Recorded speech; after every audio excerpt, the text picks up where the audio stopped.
What's happening, guys? This is Mike at Mike's Tour Dragon channel. A couple days ago, I went on a road trip to a comic book shop in South Carolina called Galactic Comics, and it is a really awesome store. I highly recommend it to anyone that ever gets a chance to go. It's about the size, of a grocery store, retail store, your Kmart or, something like that. That's about how big it is. And it just has a really huge selection of comics and toys, and to me, the allure of it is the selection of books that they have. They break all their books down into two categories. You have your priced back issues, like I've got right here on the top, and then you've got everything else that is, you've got your priced back issues, like I said, what we have right here on the top, and then you've got everything else, which is cover price. The books that are in the section that are cover priced, none of them have any price stickers on it, like this one right here does.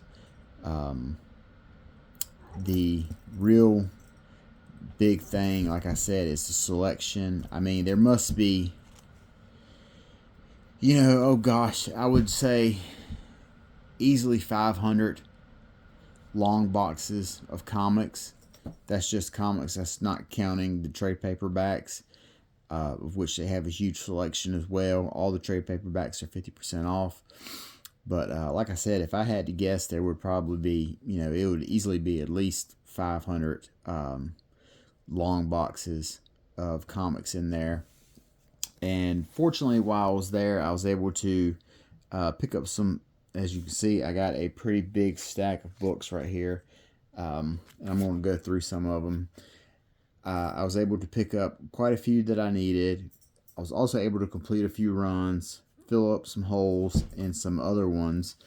An Avengers issue I needed right here. Like you see, these are ticketed. So these are this would not be 35 cents. This was $3 or whatever. This G.I. Joe, I needed this issue, $3, another ticketed book, another Avengers issue. So Kirby cover right here, an Avengers issue. Trying to put together a run of Avengers 150 to 300. So I've got quite a bit of those completed.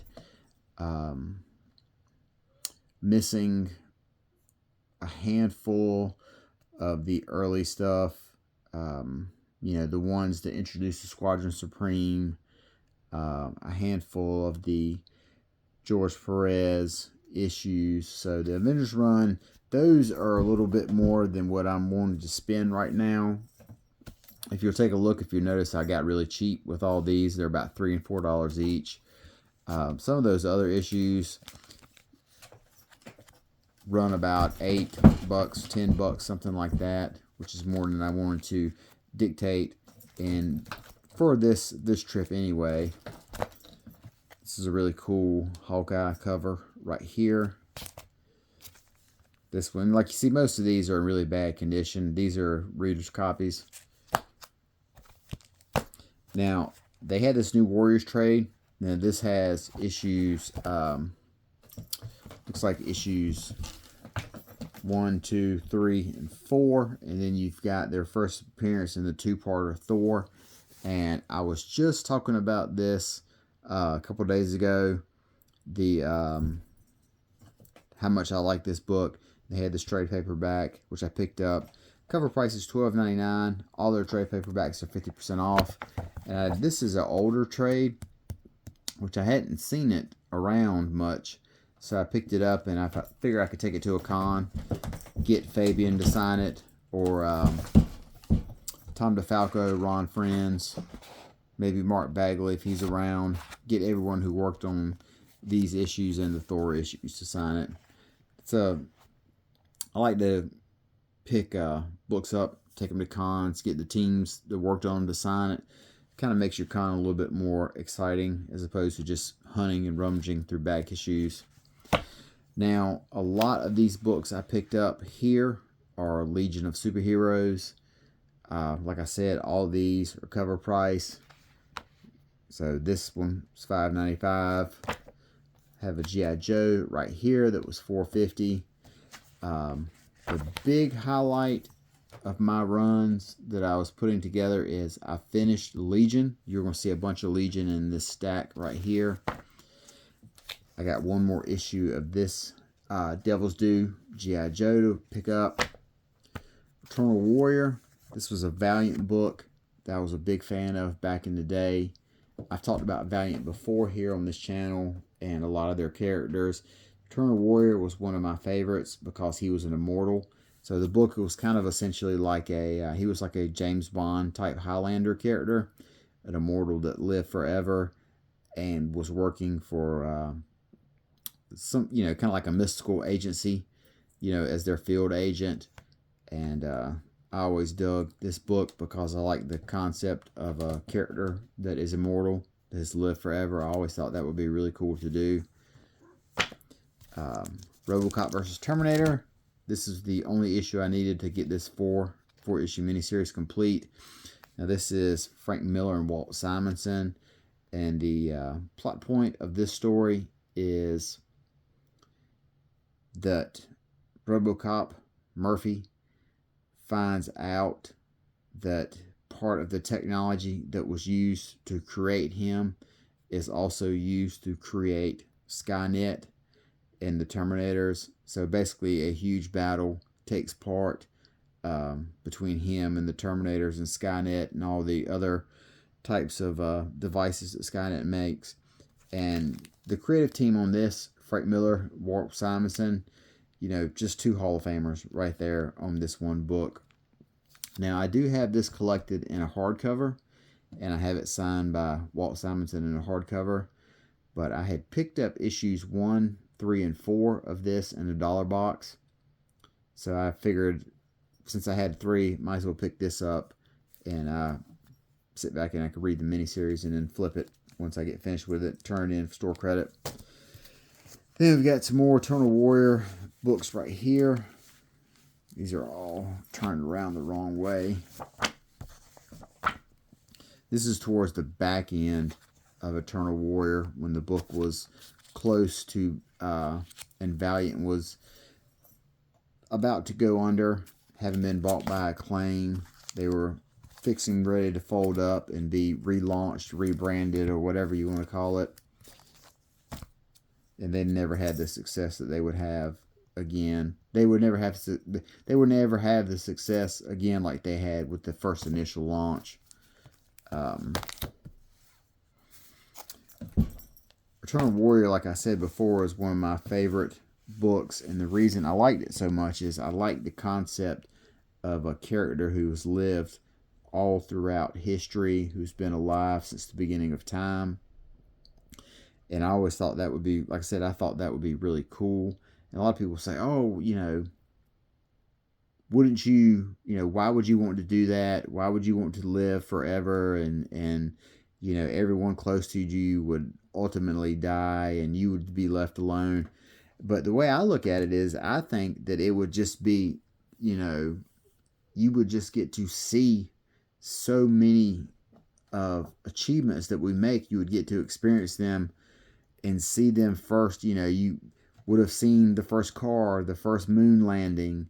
You would have seen, the internet. You would have seen the first plane. You could have seen all that. You could see exactly how far we as humanity go. See how far we get to the stars. Do we travel? Do we colonize other planets? Do we ever run into UFOs or aliens or whatever? So I think being someone that was immortal and lived forever would be super awesome just for all that. But I'm probably wrong. It would probably just end up being terrible and you would just ultimately wish you were dead every day.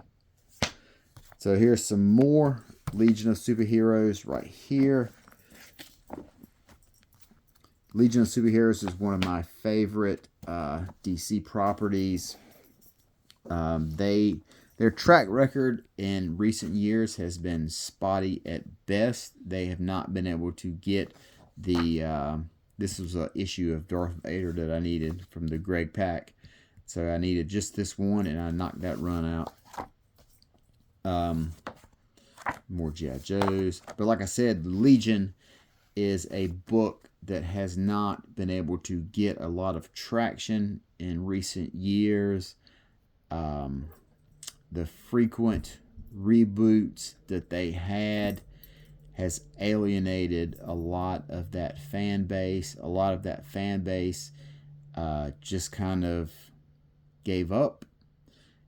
You know, the characters that they liked, the form of storytelling, because Legion was very, back in the day, Legion was very soap opera-ish, you know, kind of like a Claremont X-Men book. Legion was very soap opera-ish that way. A lot of romance, a lot of drama, a lot of melodrama. And with the ending of Legion post-Crisis and the relaunch with 5 years later, or I'm trying to remember what the exact timeline is for that. If 5 years later came before or after Crisis. But in any case, anyway, before 0 Hour, I guess that would be the most easiest way to phrase it. The Legion that existed before 0 Hour and that reboot right there, a lot of those fans kind of just said, we're giving up. This isn't the Legion that we know.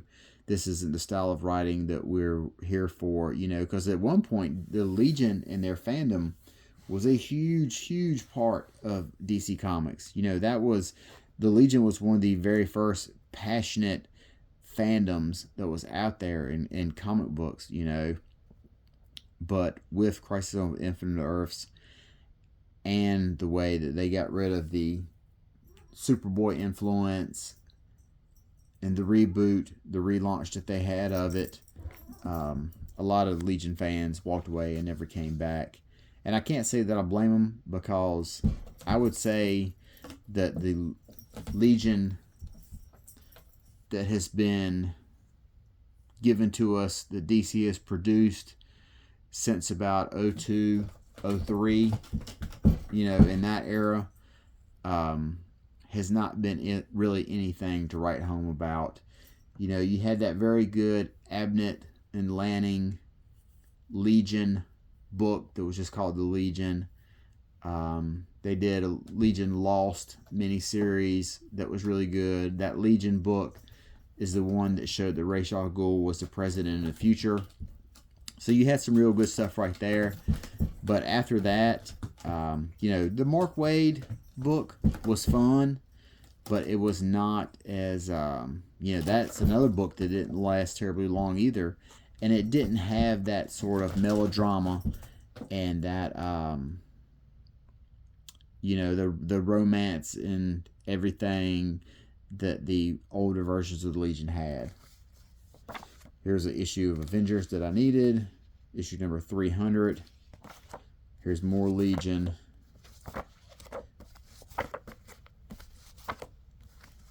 Is this Adam Hughes? No, it's not Adam Hughes.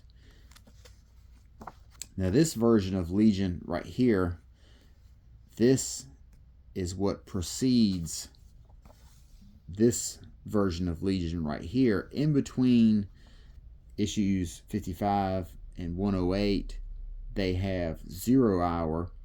And what 0 Hour does is it basically restarts the Legion origin and reintroduces all the characters. So this numbering right here of Legion, you have basically the original characters, and then they have 0 Hour, which comes a handful of issues after this.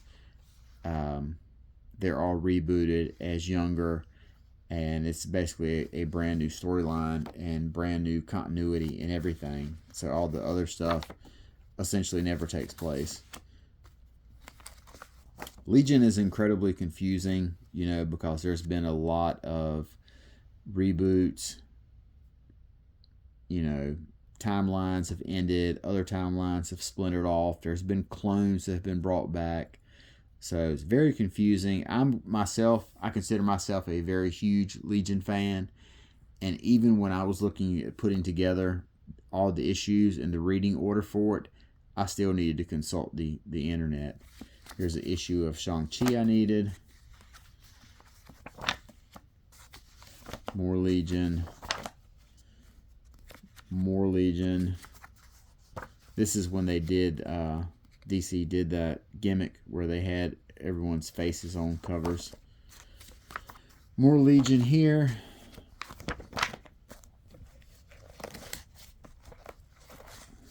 I think the rest of this is all Legion. Now this part here this storyline was particularly cool. This team of Legionnaires that features Brainiac and, you know, Cosmic Boy, Saturn Girl, Pharaoh. Pharaoh actually was a kid they found in modern times. But all these Legionnaires here, they were sent back to current DC era. So they got to interact with a lot of the DC characters, and they even got to take place in a couple of the events that DC had going on at the time, like Final Night, as you see right here. The Millennium Giants, I think that was another one that they took place in. Here's the issue of Birds of Prey that I needed. I only need one more. And then a couple more issues of Jonah Hex. I'm working on putting that run together. And then I finished up my run of Dr. Aphra. So I'm going to be reading that. The Alyssa Wong title that she wrote for 40-something issues. But all in all, a lot of books that I picked up are for my own personal collection. You know, for runs I intend to read. Now, I will say that because I frequently shop at mycomicshop.com, so mycomicshop.com has a lot of these books, and they are like, they would have this issue right here. It's $1.75. They would probably have it for $2.25. So it's only about 50 cents more. So mycomicshop.com, they are very comparable in price for these type of back issues, but you do not have to pay shipping, because shipping at mycomicshop.com will kill you. I mean, the shipping gets to be ridiculous at certain points, and that's one of the benefits of going to Galactic Comics, is I can pick up all this stuff and I don't have to pay any shipping or whatever. And the guy that works there and runs the place, he's super cool. You know, if you buy a bunch of stuff, he'll cut you a deal, you know. So you can never beat that. And like I said, if you are someone that is just a pure reader, if you have a lot of runs that you're looking to put together of obscure titles or books that you don't particularly care about the condition, as you can see from this G.I. Joe right here. This G.I. Joe is in terrible shape. Actually, this book is in such bad shape, I can't believe he charged $3 for it. But if you are someone that's looking to put together a run for a bunch of books that you want to read, that you don't have, you know, particularly care about condition, or if they're books that are obscure, you know, titles that flew under the radar, then Galactic Comics, I really recommend. I saw a bunch of titles that I wanted to start a run and put together while I was there, and I had to stop myself and basically focus on the runs that I'm trying to put together right now, because if not, I would have started a bunch of additional runs when I still have stuff I need to read right now. But in any case, if you are ever in the South Carolina area, Florence, South Carolina, Galactic Comics, swing by, check them out.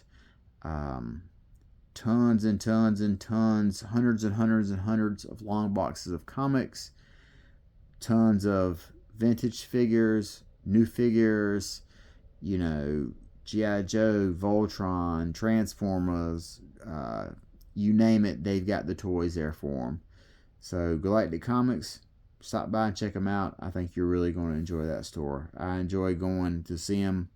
Normally get down there maybe once or twice a year. It's only about a 2-hour drive for me.